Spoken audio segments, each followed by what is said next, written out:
So we got to see a boatload of games showcased during the PlayStation 5 reveal event last week.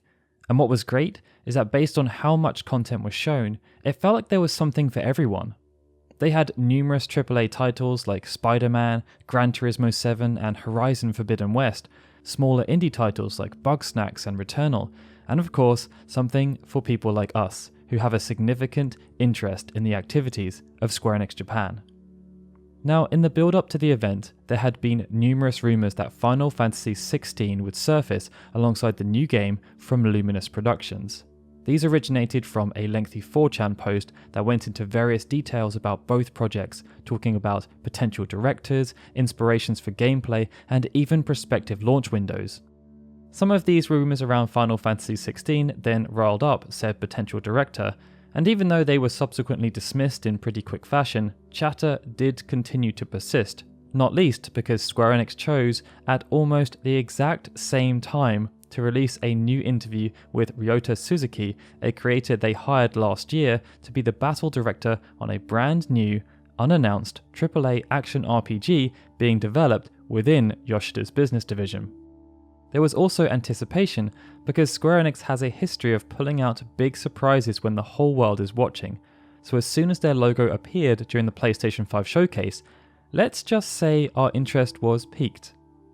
What we then saw was a stunning demonstration of what Luminous Productions have been working on behind the scenes, but instead of it being called Crimson Arbitrium Agni's Anthology as the rumour suggested, it was revealed as Project Athia. This will serve as the game's working title as opposed to the final name of the project, but Final Fantasy VII Remake was also supposed to be a working title, so who knows, it may end up sticking. Conversely, it could also go the same way as Project Prelude Rune, a game that was in development at Studio Estolia before it was abruptly cancelled with the studio shut down and its director leaving. But we should probably take the more optimistic route on this one, as Yosuke Matsuda has become personally invested in the project. Now, even though the teaser trailer was only about 1 minute long, there was so much to learn about the direction they're taking. But the story as to why Project Athia even exists and what it means is also one of great interest due to how personal and unorthodox it is. And that story starts with Hajime Tabata. In recent times, many people will know Hajime Tabata as the director of Final Fantasy XV, but before leaving Square Enix in 2018, he had been at the company for over 15 years. And in that time, he had always been involved with existing IPs or attempting to deliver someone else's vision. It saw him working on numerous Square Enix properties, such as the compilation of Final Fantasy VII, Kingdom Hearts, Parasite Eve, and the Fabula Nova Crystallis sub-franchise. In his first decade at the company, Tabata gained a reputation for delivering quality products, and almost every game he worked on increased in scale and importance. Final Fantasy Type 0 was the culmination of this. It was originally conceived as Final Fantasy Agate 13, and it was supposed to be a Japanese exclusive mobile game. The intention was that it would support Final Fantasy 13 and Versus 13, but after limited progress due to having to focus on Crisis Core and then the third birthday, Agate 13 was moved to be a PSP exclusive instead, and after that, its name was then changed to Final Fantasy Type 0 to reflect that at its core, it was now a completely different game than what was intended when it was announced. Upon launch, despite all of these issues throughout development, Type 0 performed well, and it sits as the 10th best-selling PSP game of all time in Japan. Such was its success that Tabata was entrusted by Yoichi Wada to then take over Final Fantasy XV from Tetsuya Nomura, and even though the final product did not end up being to everyone's tastes, the game was a huge success on multiple levels. Tabata had managed to not only ship the game, turning the incoherent mess he inherited into a solid product, but Final Fantasy XV smashed internal sales expectations, making the company a ton of profit in the process, while also breaking long-standing records held by more venerable games within the franchise. Post-launch, Tabata and his team also committed to fixing the game's various problems on a scale never seen before within a single-player experience, and this even worked in with the company's wider objective of trying to push games as a service.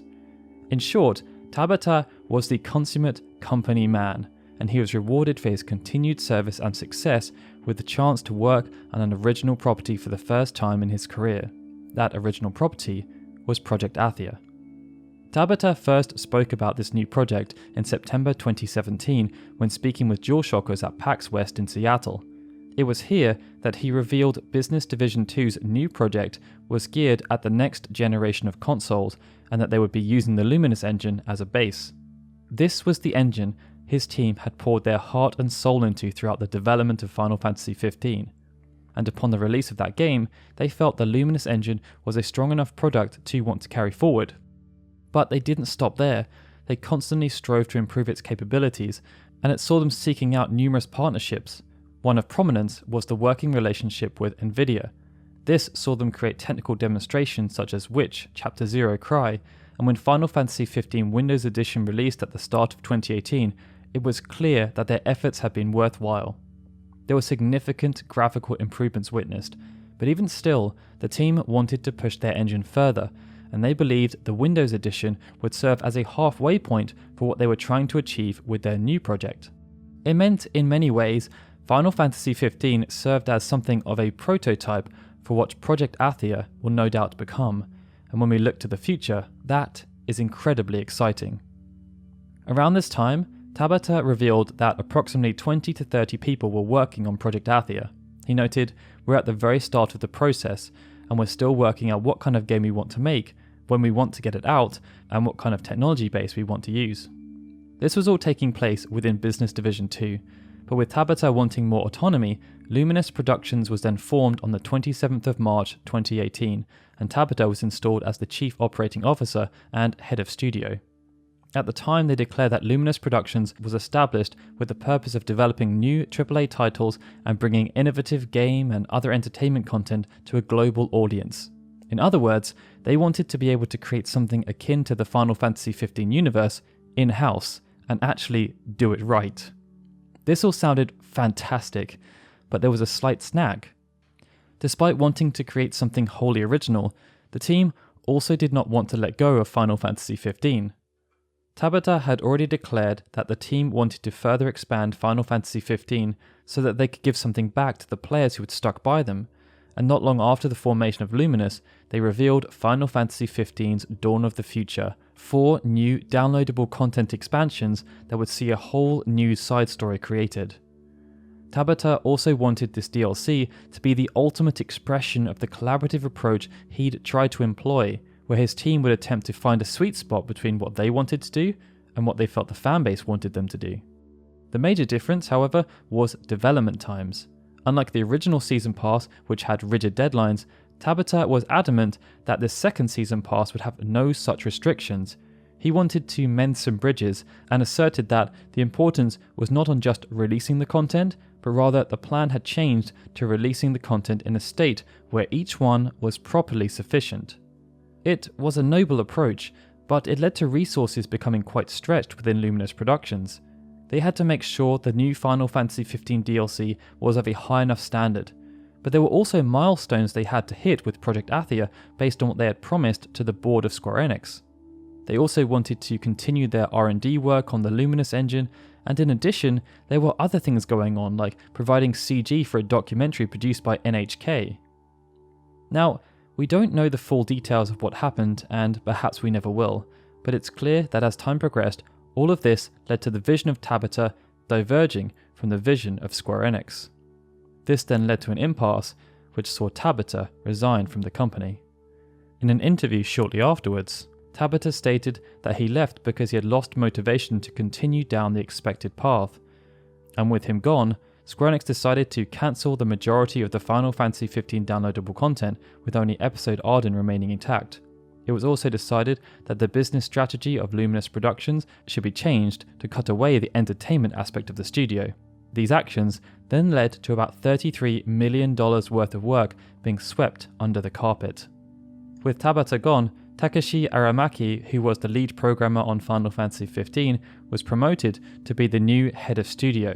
His immediate priority was to ensure Episode Arden was finished, but after that was dealt with, he then had to get the team of around 130 people to focus their efforts on pushing Project Athia forward. It created something of an ironic situation, as Tabata was often the individual tasked with bringing other people's visions to life, and now someone else would be inheriting his project to fulfill the same role. But in many ways, that's what Tabata wanted. Prior to leaving, he spoke to US Gamer and said all the important specifications that are going to be implemented into the game, which was Project Athia, I designed myself. I discussed all the other art and development aspects at the core of the game with the lead artists and developers. After a certain point though, it's basically going to be up to them to make the game. The same as before, basically, but even more so now.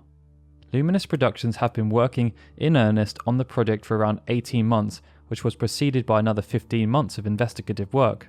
It means that they are well and truly into the meat of this project, and what's exciting is that they have lofty ambitions for what they can achieve. They appreciate how rare it is for a Japan-based studio to be working on a brand new AAA game that's geared towards a global audience, and they want to make sure that they deliver. Now, we just have to await more information about the game though, but from the trailer, the influence of Final Fantasy XV was pretty clear, and we are desperate to learn more. But with that, everything's now caught up. I really hope you enjoyed this little trip down memory lane. If you did, then feel free to toss us a like and subscribe to the channel. We'd also love to hear what you guys thought about the reveal of Project Athia, so let us know in the comments below. Alright guys, this is Daryl signing out. I'd like to extend a big thank you, as always, to our Patreon and YouTube membership supporters, and of course, a big thank you to everyone for watching this video. I'll see you all again soon for more Final Fantasy goodness.